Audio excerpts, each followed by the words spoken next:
ಧರ್ಮಸ್ಥಳದ ವಿಷಯ ಧರ್ಮಸ್ಥಳದ ವಿಷಯನ ಈ ಕ್ಷಣಕ್ಕೆ ನಾವು ಯೋಚನೆ ಮಾಡೋಕ್ಕೆ ಹೋದರೆ ಸಮೀರವ್ರು ಮಾಡಿರೋದು ತುಂಬ ಒಳ್ಳೆಯ ಕೆಲಸ, ತುಂಬ ಧೈರ್ಯದಿಂದ ಮಾಡಿದ್ದಾರೆ. ಒಬ್ಬ ಹೆಣ್ಮಗಳಿಗೆ ನ್ಯಾಯ ಕೊಡಿಸ್ಬೇಕು, ತಪ್ಪು ಮಾಡಿದವ್ರಿಗೆ ಶಿಕ್ಷೆ ಆಗಲೇಬೇಕು, ಆ ಉದ್ದೇಶ ಎಲ್ಲ ಸರಿ ಇದೆ. ಬಟ್ ನನಗೆ ಈ ಕ್ಷಣಕ್ಕೆ ಒಂದು ಥಾಟ್ ಏನು ಬಂತು ಅಂದರೆ, ಇಷ್ಟು ಕೋಟಿ ಹಿಂದೂಗಳಿದ್ರೂ, ಅಷ್ಟು ಹಿಂದೂ ಯೂಟ್ಯೂಬರ್ಸ್ ಇದ್ದರು, ಎಲ್ಲ ಇದ್ರೂ ಬೇರೆ ಧರ್ಮದವರೊಬ್ಬರು, ಅಂದರೆ ಧರ್ಮ ಜಾತಿ ಧರ್ಮ ಅಂತ ಭೇದ ಭಾವ ಅಂತಲ್ಲ, ಬಟ್ ಈ ಕ್ಷಣಕ್ಕೆ ನನಗೆ ಅನಿಸ್ತಿರೋದು, ನಾನು ಹೇಳ್ತಾ ಇರೋದು, ಒಬ್ಬ ಅನ್ಯ ಧರ್ಮದವ್ರು ಬಂದು ನಮ್ಮ ಹಿಂದೂ ಹುಡುಗಿಗೆ ಆಗಿರೋ ಒಂದು ಅನ್ಯಾಯದ ಬಗ್ಗೆ ವಿಚಾರಗಳನ್ನು ಮಾತಾಡಿ, ಅವರು ಅದನ್ನು ಇನಿಷಿಯೇಟಿವ್ ಅದನ್ನು ಹೈಲೈಟ್ ಮಾಡಿ, ಅದನ್ನು ಸಮಾಜದಲ್ಲಿ ಒಂದು ಹೈಲೈಟ್ ಮಾಡಿ ಎಲ್ಲರಿಗೂ ಅರ್ಥ ಆಗೋ ರೀತಿ ಹೇಳೋಕ್ಕೆ ನಮ್ಮ ಹಿಂದೂಗಳಲ್ಲಿ ಯಾರಿಗೂ ಆಗಲಿಲ್ವಲ್ಲ ಅನ್ನೋ ಒಂದು ಬೇಜಾರಿದೆ. ಅದಕ್ಕೂ ಅನ್ಯ ಧರ್ಮದವರೇ ಒಬ್ಬರು ಬಂದು ಮಾಡಬೇಕಾಯ್ತಲ್ಲ ಅನ್ನೋದು ಒಂದು ಬೇಜಾರಿದೆ. ಬಟ್ ನಾನು ಹೇಳ್ತಾ ಇರೋದು ಈ ಕ್ಷಣಕ್ಕೆ ಅನಿಸ್ತಾ ಇರೋದು, ಬಟ್ ಅವರು ಮಾಡಿರೋದು ಕರೆಕ್ಟ್ ಇದೆ. ಅದನ್ನು ನಮ್ಮ ಹಿಂದೂಗಳು ಯಾರೂ ಮಾಡಲಿಲ್ಲಲ್ಲ ಅನ್ನೋ ಒಂದು ಬೇಜಾರು ಇದೆ ನನಗೆ ಆ್ಯಸ್ ಆಫ್ ನೌ. ಇವತ್ತು ಇದು ಭಾಳ ಒಂದು ಸೂಕ್ಷ್ಮವಾದ ವಿಚಾರ. ಇಲ್ಲಿ ಏನಾಗುತ್ತೆ, ತಪ್ಪಾದವರಿಗೆ 100% ಶಿಕ್ಷೆ ಆಗಲೇಬೇಕು. ಜೊತೆಗೆ ಈ ಧರ್ಮಸ್ಥಳ ಅನ್ನೋದು ಒಂದು ಧಾರ್ಮಿಕ ಕ್ಷೇತ್ರ ಆಗಿದೆ. ತುಂಬ ನಮ್ಮ ಹಿಂದೂಗಳಿಗೆ ಒಂದು ತುಂಬ ಪವಿತ್ರವಾದ ಕ್ಷೇತ್ರ ಆಗಿದೆ. ಇಲ್ಲಿ ಏನಾಗುತ್ತೆ, ತಪ್ಪು ಮಾಡಿದವ್ರಿಗೆ ಶಿಕ್ಷೆ ಆಗಿ ಈ ಕ್ಷಣಕ್ಕೆ ನನಗೇನು ಅನ್ನಿಸ್ತಿದೆ, ಧರ್ಮಸ್ಥಳದ ಬಗ್ಗೆ ಎಲ್ಲರಿಗೂ ಒಂದು ಬ್ಯಾಡ್ ಒಪಿನಿಯನ್ ಬಂದಿದೆ. ಸೊ ಆ ಮುಂಚೆ ಇರುವಂಥ ಒಂದು ಗುಡ್ ವೈಬ್ಸ್ ಇಲ್ಲ. ಸೊ ಹಾಗಾಗಿ ಆ ವೈಬ್ಸ್ ಮತ್ತೆ ಬರಬೇಕು, ಗುಡ್ ವೈಬ್ಸ್ ಬರಬೇಕು, ಮತ್ತು ಎಲ್ಲರೂ ಮುಂಚೆ ಥರ ಹೋಗಿ ಎಲ್ಲ ದರ್ಶನ ಮಾಡ್ಕೊಂಡು ಎಲ್ಲ ಮಾಡಬೇಕು ಅಂದರೆ ಅಟ್ಲೀಸ್ಟ್ ತಪ್ಪು ಮಾಡಿದವ್ರಿಗೆ ಶಿಕ್ಷೆ ಆದಾಗ ಜನ ಅದನ್ನೆಲ್ಲ ಮರೆತು ಮತ್ತೆ ಹಳೆ ಧರ್ಮಸ್ಥಳಕ್ಕೆ ಗೌರವ ಕೊಟ್ಟು ಆ ಥರ ಆಗುತ್ತೋ, ಅಥವಾ ಈಗ ಹೆಂಗೆ ಹೇಳೋದು ಅರ್ಥ ಆಗ್ತಿಲ್ಲ. ಬಿಕಾಸ್ ಈಗ ಏನಾಗಿದೆ, ನಮ್ಮ ಹಿಂದೂ ಧರ್ಮ ನಶಿಸಿ ಹೋಗ್ತಾ ಇದೆ.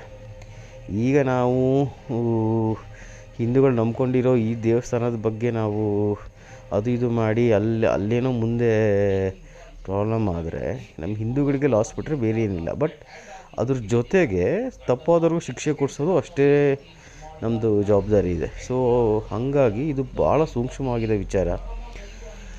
ಇನ್ನೊಂದೇನು ಹೇಳ್ಬೋದು ಅಂದರೆ, ಈ ಆಲ್ರೆಡಿ ನಮ್ಮ ನೆಕ್ಸ್ಟ್ ಜನ್ರೇಷನ್ನವ್ರಿಗೆ ದೇವರು ದಿಂಡ್ರ ಬಗ್ಗೆ ಒಂದು ಸ್ವಲ್ಪನೂ ಭಯ ಭಕ್ತಿ ಅದು ಅವ್ರು ನಂಬ್ತಾ ಇಲ್ಲ. ಮತ್ತು ಅದ್ರ ಜೊತೆಗೆ ಈ ಥರ ಏನಾದ್ರು ಒಂದು ಈ ಕ್ಷೇತ್ರದ ಮುಖ್ಯ ಅಧಿಕಾರಿಗಳೇ ಈ ಥರ ಎಲ್ಲ ಮಾಡ್ತಾರೆ ಅಂತ ಗೊತ್ತಾಗ್ಬಿಟ್ರೆ, ಸೊ ಅದು ಅವ್ರು ನೆಕ್ಸ್ಟ್ ಜನ್ರೇಷನ್ನವ್ರು ಅದನ್ನು ದೇವ್ರ ದಿಂಡ್ರನ್ನ ನಂಬೋದೇ ಇಲ್ಲ. ಸೊ ಅದು ಒಂದು ದೊಡ್ಡ ಪ್ರಾಬ್ಲಮ್ಮು. ಈಗ ನಾವು ಹೆಂಗೆ ಮ್ಯಾನೇಜ್ ಮಾಡಬೇಕು ಇದನ್ನು ಅಂದರೆ, ತಪ್ಪಾದರೂ ಶಿಕ್ಷೆ ಕೊಡಿಸೋದು ಒಂದು ನಮ್ಮ ಜವಾಬ್ದಾರಿ ಆದರೆ, ನಮ್ಮ ಹಿಂದೂ ಧರ್ಮನ ಉಳಿಸ್ಕೊಂಡು ಹೋಗೋದು ನಮ್ಮ ಜವಾಬ್ದಾರಿ ಆಗಿದೆ. ಸೊ ಇದು ಏನಾಗುತ್ತೋ ಮುಂದೆ, ಇದ್ರಕ್ಕೆ ಏನು ದೇವ್ರು ಹೆಂಗೆ ನಡ್ಸ್ಕೊಂಡು ಹೋಗ್ತಾನೋ ಅದು ದೇವ್ರಿಗೆ ಬಿಟ್ಟಿರೋದು. ಬಿಕಾಸ್ ನನಗೇನು ಅನಿಸುತ್ತೆ, ಒಂದು ತಪ್ಪು ಮಾಡಿದವ್ರಿಗೆ ತಕ್ಷಣ ಶಿಕ್ಷೆ ದೇವ್ರು ಕೊಡ್ತಾನೆ ಅನ್ನೋದಕ್ಕಿಂತ ನಾನು ನೋಡಿರೋ ಪ್ರಕಾರ, ನೀವು ಕಾಂತಾರ ಮೂವಿನಲ್ಲಿ ನೋಡಿರ್ಬೋದು. ಕಾಂತಾರ ಮೂವಿನಲ್ಲಿ ಒಂದು ಕ್ಯಾರೆಕ್ಟರ್ ಬರುತ್ತೆ. ಸೊ ಅವನು ಹಿಂದಿನ ಜನ್ಮದಲ್ಲಿ ಅವನು ಅನ್ಯಾಯ ಮಾಡಿರೋದಕ್ಕೆ ಅವನ ಮಗ ಫುಲ್ಲು ವಿಚಿತ್ರವಾಗಿ ಹುಟ್ಟಿರ್ತಾನೆ. ಸೊ ಅದು ದೇವ್ರು ಕೊಡೋ ಶಿಕ್ಷೆ. ಆ ಥರ ದೇವ್ರುಗಳು ಶಿಕ್ಷೆಗಳನ್ನು ಕೊಡ್ತಾರೆ ಅಂತ ನಾನು ನಂಬಿದ್ದೀನಿ. ಸೊ ಅದು ತುಂಬ ಕಡೆ ಹಾಗೆ ನಡೆದಿದೆ. ಎಷ್ಟೋ ಶ್ರೀಮಂತರ ಮನೆಗಳಲ್ಲಿ ನೀವು ನೋಡಿರ್ಬೋದು, ಅಥವಾ ಇನ್ನೊಂದು ನೋಡಿರ್ಬೋದು. ಎಷ್ಟೋ ಶ್ರೀಮಂತರ ಮನೆಗಳಲ್ಲಿ ಕೋಟಿಗಟ್ಟಲೆ ದುಡ್ಡಿದ್ರು, ಎಲ್ಲ ಅನುಭವಿಸೋಕ್ಕಿಲ್ಲದ್ರು ಅವನು ಆರೋಗ್ಯ ಕಿತ್ಕೊಂಡಿರ್ತಾನೆ, ಅಥವಾ ಏನೋ ಒಂದು ಇದನ್ನಿಟ್ಟಿರ್ತಾನೆ. ಸೊ ಆ ಥರ ಇವಾಗ ಇನ್ ಕೇಸ್ ಏನಾದರೂ ಅವ್ರ ಕುಟುಂಬದವರು ಅನ್ಯಾಯ ಮಾಡಿದರೆ, ಈಗ ತಕ್ಷಣಕ್ಕೆ ಒಂದು ಶಿಕ್ಷೆ ಕೊಡೋಕ್ಕಾಗದಿದ್ರೂ ಅವ್ರು ನೆಕ್ಸ್ಟ್ ಜನ್ರೇಷನ್ನಲ್ಲಿ ಖಂಡಿತವಾಗ್ಲೂ ಅವ್ರು ಶಿಕ್ಷೆ ಮಾಡಿದರೆ ಅವ್ರು ತಪ್ಪು ಮಾಡಿದರೆ ಅವರಿಗೆ ಶಿಕ್ಷೆ ಆಗೇ ಆಗುತ್ತೆ ಅಂತ ನಾನು ನಂಬಿದ್ದೀನಿ. ನನಗೀಗ ಅನ್ನಿಸ್ತಾ ಇದೆ ಹಂಗೆ ಆಗ್ಬೋದೇನೋ ಅಂತ. ಬಟ್ ನಂಬಿಕೆಯಲ್ಲಿ ಏನೂ ಇಲ್ಲ. ಕೆಲವೊಂದು ಸಲ ನಮಗೇನು ಅನಿಸುತ್ತೆ, ನಾವೊಂಥರ ನಮ್ಮ ಉಪೇಂದ್ರ ಅವ್ರು ಹೇಳೋ ಥರ ಸತ್ತು ಪ್ರಜೆಗಳು ನಾವು. ಏನೋ ಜಸ್ಟ್ ಒಂದು ಏನು ನಡೀತಾ ಇರುತ್ತೆ ಅದನ್ನು ನೋಡಿಕೊಂಡು ಮೂಕ ಪ್ರೇಕ್ಷಕರಾಗಿರ್ಬೋದು. ಹಿಂಗೆ ಏನಾದ್ರು ಒಂದು ವಿಷಯಗಳು ಬಂದಾಗ ನಮ್ಮ ಕೈಯಲ್ಲಿ ಆಗಿರೋ ಸಪೋರ್ಟ್ ಮಾಡ್ಬೋದು. ಬಿಟ್ಟರೆ ಈಗ ಎಷ್ಟು ಆ ವಿಡಿಯೋ ನೋಡಿ ಒಂದು ಸ್ವಲ್ಪ ದಿನ ಸಪೋರ್ಟ್ ಮಾಡ್ಬೋದು, ಆಮೇಲೆ ನೆಕ್ಸ್ಟ್ ಅದು ಏನಾಯಿತು ಅಂತ ನೋಡೋಕೆ ನಮಗೂ ಟೈಮ್ ಇರೋಲ್ಲ.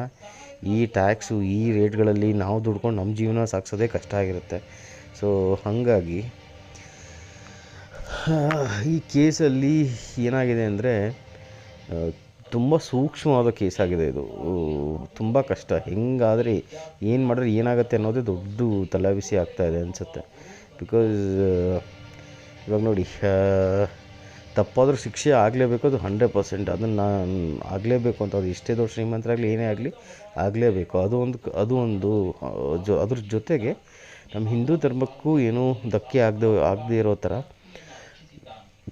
ಜೊತೆಗೆ ನಮ್ಮ ನಂಬಿಕೆಗಳಿಗೆ, ಧಾರ್ಮಿಕ ನಂಬಿಕೆಗಳಿಗೆ ಏನೂ ಅಪಚಾರ ಆಗದೇ ಇರೋ ಥರ. ಸೊ ನಮಗೆ ಧರ್ಮಸ್ಥಳನ ನಾವು ಇಷ್ಟು ದಿನ ಏನು ನೋಡ್ಕೊಂಬಂದಿದ್ವಿ ಅದೇ ಥರ ಮುಂದೆ ನೋಡ್ಕೊಂಡು ಹೋಗೋ ಥರ ಏನು ಮಾಡ್ಬೋದು, ಏನು ಮಾಡಬೇಕು ಅನ್ನೋದು ಈ ಕ್ಷಣಕ್ಕೆ ಅರ್ಥ ಆಗ್ತಿಲ್ಲ. ಮುಂದೆ ಏನೇನಾಗುತ್ತೋ ನೋಡೋಣ. ಸೊ ತಪ್ಪಾದವ್ರಿಗೆ ಶಿಕ್ಷೆ ಆಗೋದ್ರ ಜೊತೆಗೆ ನಮ್ಮ ಹಿಂದೂ ಧರ್ಮನೂ ಉಳೀಲಿ, ನಮ್ಮ ಧರ್ಮದಿಂದ ಬೇರೆಯವ್ರಿಗೂ, ಬೇರೆ ಧರ್ಮಗಳಿಗೂ ಒಂದು ಒಳ್ಳೆಯದಾಗಲಿ, ನಮಗೂ ಒಳ್ಳೆಯದಾಗಲಿ, ಅವ್ರಿಗೂ ಒಳ್ಳೆಯದಾಗಲಿ ಅಂತ ಈಗ ಅನ್ನಿಸ್ತಾ ಇದೆ. ಏನಾಗುತ್ತೋ ದೇವರೇ ನಮ್ಮನ್ನೆಲ್ಲ ಕಾಪಾಡಬೇಕು.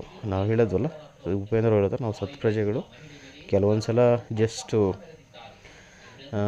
ಮೂಕ ಪ್ರೇಕ್ಷಕರು ನೋಡ್ಕೊಂಡು ಸುಮ್ಮನೆ ಇರಬೇಕು. ಹಂಗಾಗಿದೆ ಈಗ ನಮ್ಮ ಪರಿಸ್ಥಿತಿ. ಈಗ ನಮ್ಮ ಕಡೆಯಿಂದ ಏನು ಸಪೋರ್ಟ್ ಬೇಕು ಖಂಡಿತವಾಗ್ಲೂ ಕೊಡೋಣ, ತಪ್ಪಾದರೂ ಶಿಕ್ಷೆ ಕೊಡೋಕ್ಕೆ. ಜೊತೆಗೆ ನಮ್ಮ ಧರ್ಮ ಉಳಿಸ್ಕೊಳೋದು ನಮ್ಮ ಕರ್ತವ್ಯ ಅಂತ ನಾನು ಅಂದ್ಕೊತೀನಿ. ನೋಡೋಣ ಏನಾಗುತ್ತೆ ಅಂತ. ನಿಜವಾಗ್ಲೂ ದೊಡ್ಡ ಕ್ವಶನ್ ಮಾರ್ಕ್ ಆಗಿದೆ ಈ ಕೇಸಸ್ ಹೆಂಗೆ ತೊಗೊಂಡು ಹೋಗೋದು ಅಂತ. ತಪ್ಪಾದರೂ ಶಿಕ್ಷೆ ಕೊಡಿಸಿ ಜೊತೆಗೆ ನಮ್ಮ ಧರ್ಮನ ಉಳಿಸ್ಕೊಂಡು ಹೋಗಬೇಕು. ಆ ಥರ ಆಗಲಿ ಅಂತ ದೇವ್ರ ಹತ್ರ ಬೇಡ್ಕೊತೀನಿ. ಮಂಜುನಾಥನ ಅವನೇ ಕಾಪಾಡ್ಕೋಬೇಕು ಇದನ್ನೆಲ್ಲ.